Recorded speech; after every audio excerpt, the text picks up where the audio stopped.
Chapter 3, March 2nd, Summit of Springer Mountain, Georgia. Miles hiked today, 8. Total miles hiked on the Appalachian Trail, 0. Weather, sunny, cold. In the morning, the sound of the birds chirping woke me. I sat up and looked around. The sky above the bare trees was a bright, clear blue. Next to me, the other hiker's sleeping bag was empty. I could see him standing far off in the woods, very still, with his back toward me. I started to shout, but then realized he was peeing. I looked down. I had to pee too, quite badly, in fact. And though I didn't mind the idea of peeing in the woods, doing it in daylight when there were no leaves on the bushes and a man around and who knew who else was somewhat upsetting. Maybe the visitor center was open. I checked my watch. 7 a.m. Probably not. The man came in whistling cheerfully. "Morning," he said. "Do I look like a bear in the daylight?" He had sandy hair and long ears and a thin nose. His eyes were blue and very bright, and the skin around his neck seemed to sag a little, even though he was quite thin. He was younger than I would have guessed, older than Springer, but not by much. "You look like a beagle," I said without thinking. He laughed. His eyes twinkled, and he had very white teeth. "Well, look out," he said. "I hear the Smoky Mountains are just jam-packed full of beagles." "Look," I said, "if I go out there and admire nature, like you just did, would you mind not watching?" "No problem," he said. "You could go behind the shelter. But it's kind of in view of the parking lot." I was quick, but by the time I got back, he had already rolled his sleeping bag and was ready to leave. It looked like he'd hardly unpacked anything the night before. "So, are you through hiking?" he asked. "Yes," I said. He grinned, then looked away. "Look, I hate to ask. It's kind of personal and all that. To each his own, or her own, but how old are you?" 12, I said. "How old are you?" He grinned. 17. "Okay, so I shouldn't have much to say, right? But do your folks know that you're out here?" "Yes," I said. The shorter the lie, the better. He didn't look like he believed me. "If I was going to lie to you," I said, "wouldn't I have told you that I was 12? He shrugged. "Hey, how do I know, right? The thing is, you look 12. I wouldn't have believed you if you had said you were 17. I looked him right in the eye. "I wouldn't have believed you if you said you were 12. Beagle laughed. "Hike your own hike," I added. That was another phrase from the guidebooks. It meant that everyone came to the trail for different reasons and hiked it differently too. Some fast, some slow, and so on. It meant other through hikers were supposed to respect you no matter what. "Okay," Beagle said. "Whatever." He held out his hand. "I'm William Knowlton." I shook his hand. "Danny Brown." He said, "You're through hiking? It's a long way." I glared at him. "Yeah, okay, sorry. At least you look like a hiker. Let me give you some advice. Hike your own hike, Danny Brown. Don't do the first mile of the approach trail. It's a killer. Not worth it.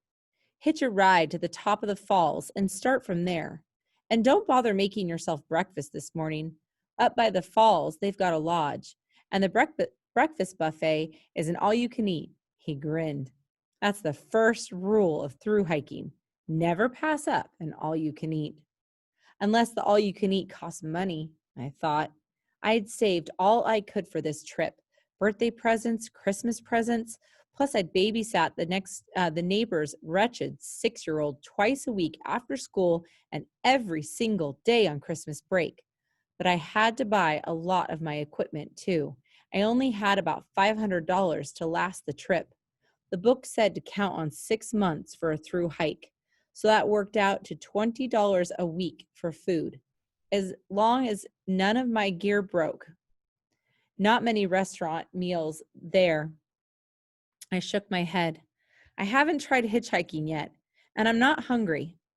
At that exact moment, my stomach growled like it was being torn in two. Beagle laughed. Even I smiled. You know you'll end up hitching sometimes, he said. I nodded. The books all said so, but I wasn't very happy. You know you'll end up hitching sometimes, he said. I nodded. The books all said so, but I wasn't very happy about doing it. Never trust a stranger and all that. All right, Danny Brown, William said. Here's what. We'll hitch a ride up together, and I will treat you to your very first all-you-can-eat I'll buy. Deal?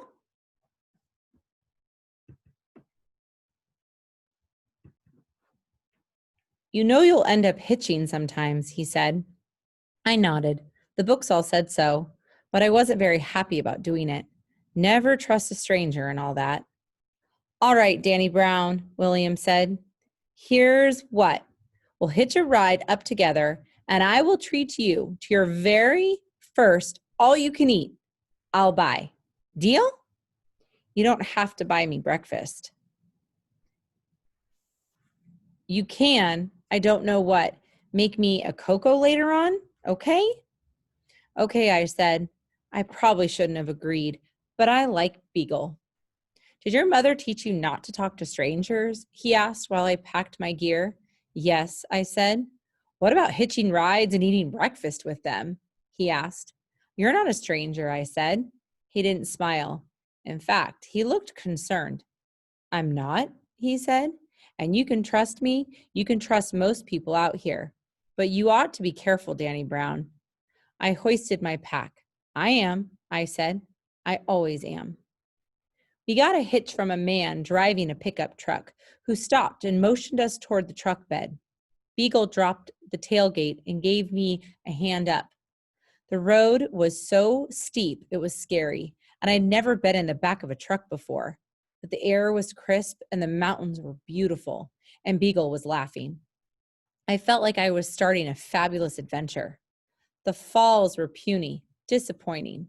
You expected Niagara? Beagle asked. Something, I said. He shook his head. You haven't spent much time around here, have you? Sure I have. Hike much? Every day for 2 hours since December. He nodded. Thought so. You seem strong. The lodge looked more like a Holiday Inn than anything I'd ever expected to see on top of a mountain.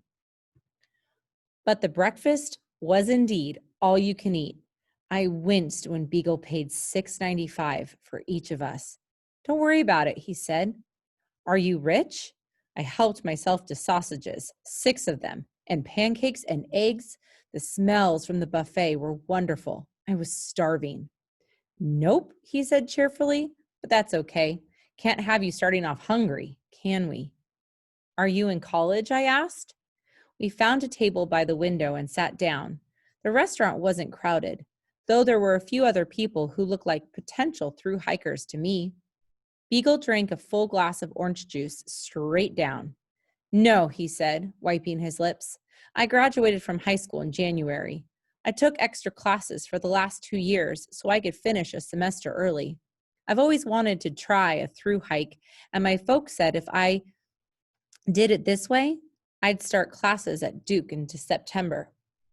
I didn't know what Duke was, but decided not to ask. That's cool, I said. I bit into my pancakes. What about you? Asked Beagle. Ouch. I should have known better than to ask him questions. It made him feel he could ask me questions in return. I don't know, I said. He squinted at me. Really? Really? Your parents just said, whatever, take off from school, disappear for 6 months. You're on your own. Yeah, that sounds like child abuse. No, they just... I looked out the window. The view was incredible. I couldn't talk about Springer, not in this restaurant. They'd met on the trail, I said, the very first night. Beagle looked at me in a funny way all through the rest of the meal. He didn't ask me anything else. I was glad. The trail above the falls was not as steep as the trail below them, but it was steep enough. Beagle strode ahead of me, quickly disappearing from sight. He walked bouncily, like he had springs in his feet. I had hiked every afternoon on the streets around our neighborhood to get ready for this, but I didn't walk the way Beagle did. My pack dug into my shoulders. I trudged. The trail was a beaten path through the naked woods, but it was neither smooth nor straight.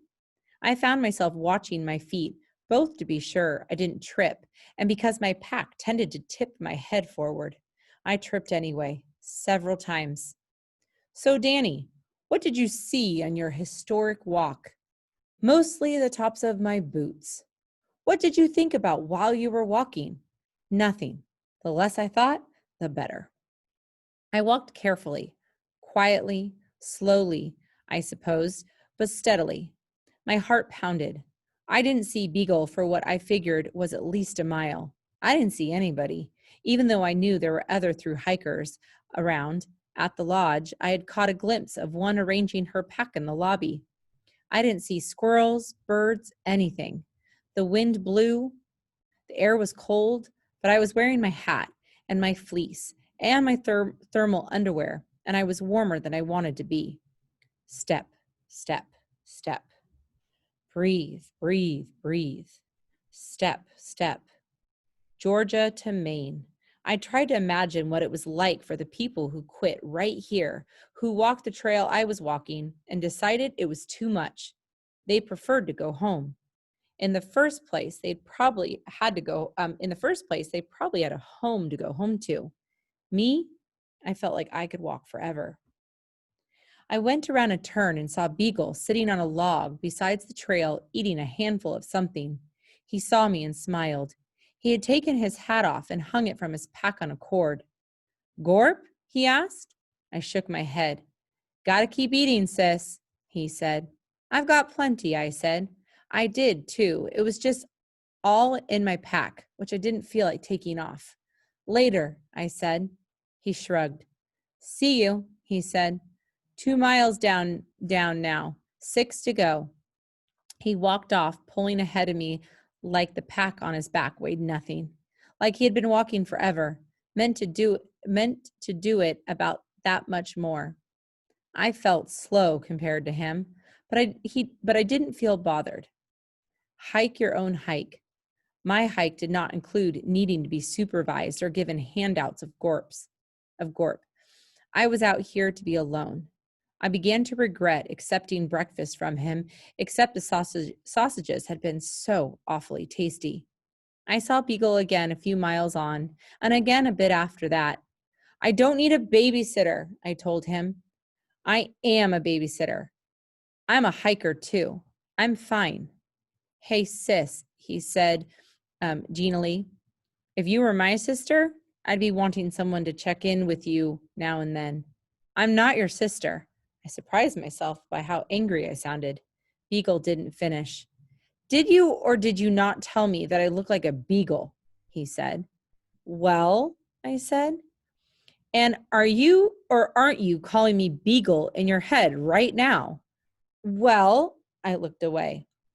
Look, Beagle smiled again. Danny, I've got a little sister. She's awesome. I meant it nice, okay? No offense. I'm not anybody's sister. Tears welled up in my eyes. Beagle ignored them. Okay, little brother, he said. Eat this gorp like a good boy, then let's head up. We're close to the top now. Here's the thing about missing Springer. It comes to me all of a sudden, out of nowhere, like a gust of wind that nearly knocks me down. I'm in the grocery store, say, or I'm standing in the middle of a busy school cafeteria, holding a tray of my favorite tuna and noodles, looking for a seat next to some friends, and I'm happy. I'm actually happy, not thinking about anything. And then, boom, I miss Springer. I feel it hard in the pit of my stomach. I can't eat my lunch anymore. Or I eat my lunch and my friend's Jane's lunch, and then I pick leftovers off Tanner's plate and Caitlin's and Sarah's, because if I could just fill myself up, I wouldn't miss Springer anymore. And then I'm fine until the next time. It happened on the summit of Springer Mountain.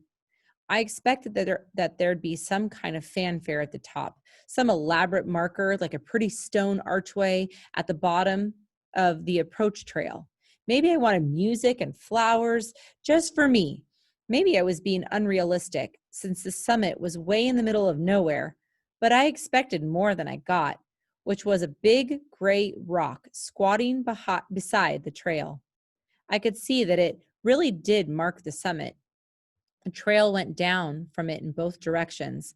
Plus, it had a metal sign stuck to it to mark the start of the Appalachian Trail. But it was just a rock, like the thousands of other rocks I'd already walked past. That's it? I said aloud.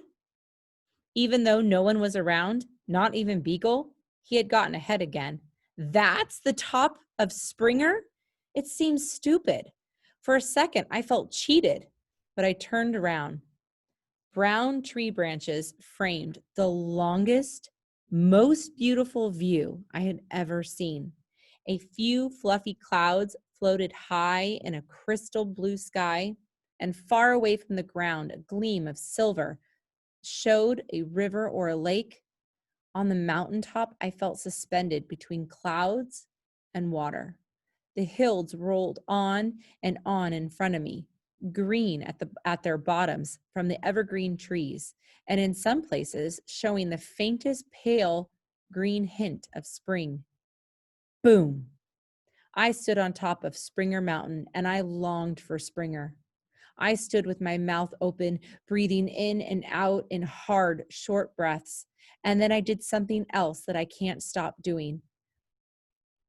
I opened my pack and dug down the side, and I pulled out an old t-shirt that belonged to him. I found it in my laundry basket a week after he died, and it smelled like him. It still does, the littlest tiny bit, even though I've kept it under my pillow all this time.